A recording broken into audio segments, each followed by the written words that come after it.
саламатсыздар, қымбат, қалайсыздар? Мен 89 шағымда оқыған ғой, балам жаңа сөйлемейді деп оқып едім ғой. Енді адам емдедім деп айтпай ақ қояйын енді. Әйтеуір үйдегілерді емдедім, балам қазір сөйлеп жүр, бірақ орысша тілі шықты да, енді қай тілде шықса да әйтеуір сөйлесе болды деп соған қуанып жүрмін.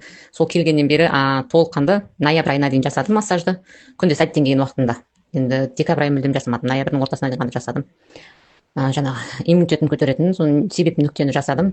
Сосын арасында анау имбир қашаны арқасына жағып қойсаңыздар болады деп еді ғой. Алдында балам ауырып қалған кезде солай жағып жасап едім. Мама ысытып жатыр деп айғайлап жүрді. Содан тұмауды қойып кетті. Тфу, қазір сөйлеп жүрміз. Нұрсұңгүлханова рахмет.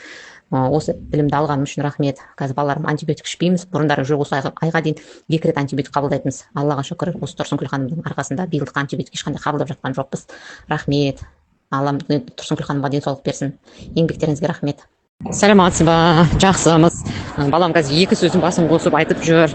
Шүкір, әлде де жасауым керек. Кішкене арасында үзіліп қалып жатыр да. Балаларыма анау иммунитет көтеретінді жасап жүрмін. Қазір вообще ауырмаймыз. Шүкір Аллаға. Мыңда бір. Тұрсынкүл ханымға көп рахмет. Қазір қызым айтады школда. Мені мамам үйде өзі емдейді массажбен. Біз қазір ауырмаймыз, дәрі ішпейміз деп классындағы балаларға мақтанып жүр екен.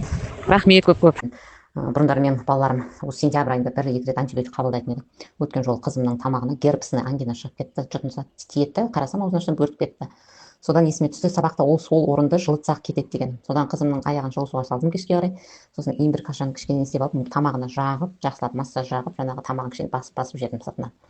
Сөйтіп бумажный салфетканы қойып, оның үстінен пищевой пленканы не істеп, сыртын урап қойдым қызымның. Сөйтіп 2 күн істеп едім. Тамағы басылып, қызым мама рахмет. Тамағым биыл дәрі ішпей жазылып кетті деп қуанып жүр.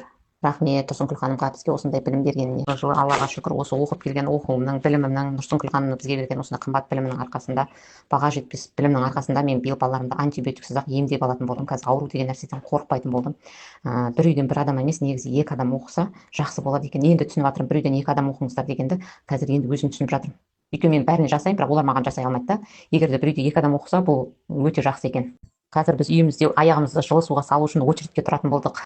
Күнде бүкіл 4 балама иммунитет поднимающий массаж жасаймын. Мен үлкендеріне жаңа точечный жасаймын. Обязательно кешке аяқтарын жылы суға салдырып жүрмін.